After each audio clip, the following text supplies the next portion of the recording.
Everyone. We're talking today about the role that tech is playing in the distribution of the COVID-19 vaccine. Daphne LaPrance-Rongue is leading that here with me to talk about this. And Daphne, I think off the top, it would be good just to kind of set the stage here for how tech is involved and specifically the role that tech can play in helping to get this vaccine out there.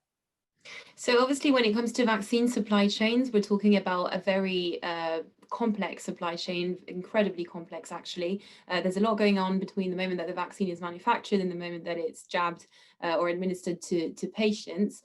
If we take just the example of the Pfizer vaccine in the case of COVID-19, here in the UK, the vaccine is actually manufactured in Belgium. It needs to be stored at -70 degrees. So it's stored in those huge freezer containers. It's made in batches of 5 that are then sent over to the UK to a central hub.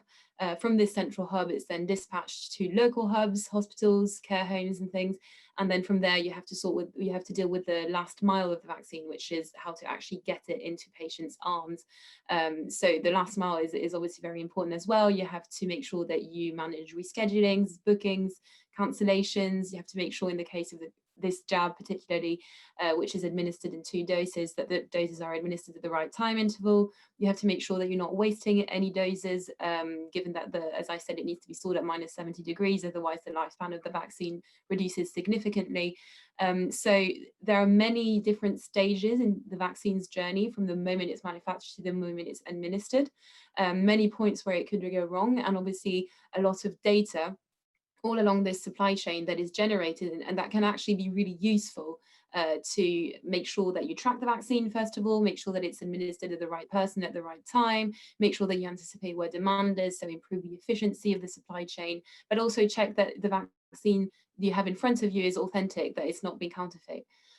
So all this data is at once the problem, because there's a lot of it, and the solution, and where tech has role to play is to make sure that it's all coming together, and that we can have this uniform view over the supply chain with a platform or with technologies that allow operators, manufacturers, government entities to bring this data that comes from so many different sources and that is so heavy, that there's so much of it, in order to be able to have this uniform view of the supply chains. That's where tech has a role to play, especially now as we unroll the COVID-19 vaccination programs around the world.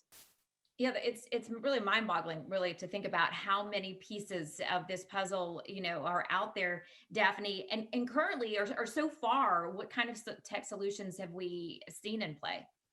So obviously, until now, we've been using computer simulations, sophisticated computer simulations. This is not a new problem. There have been vaccination programs going on for many years.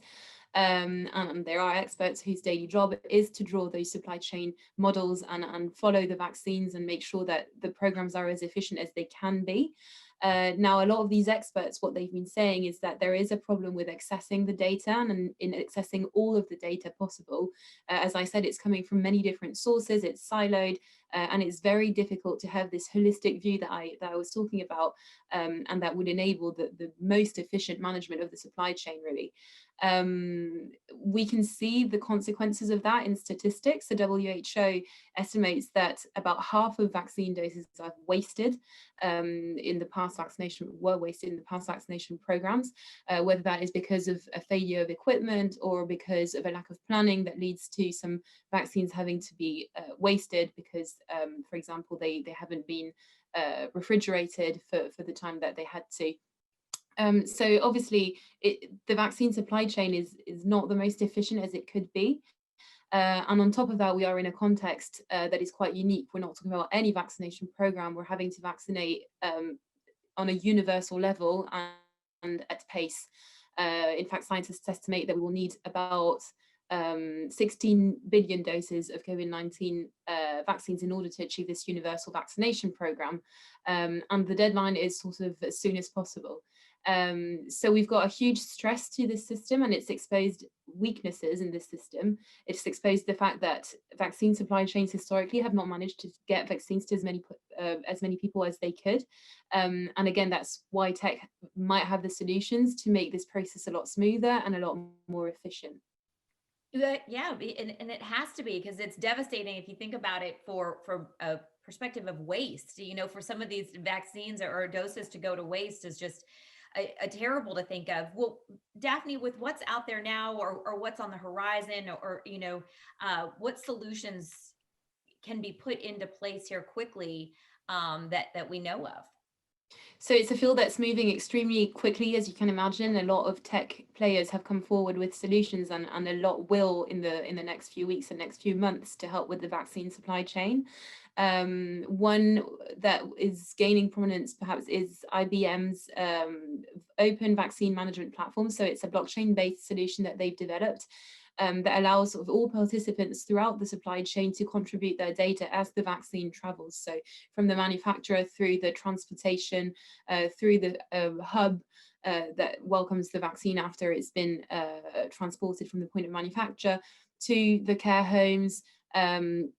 It's a sort of open platform that brings together every single agent in the supply chain so that they can better communicate and better collaborate.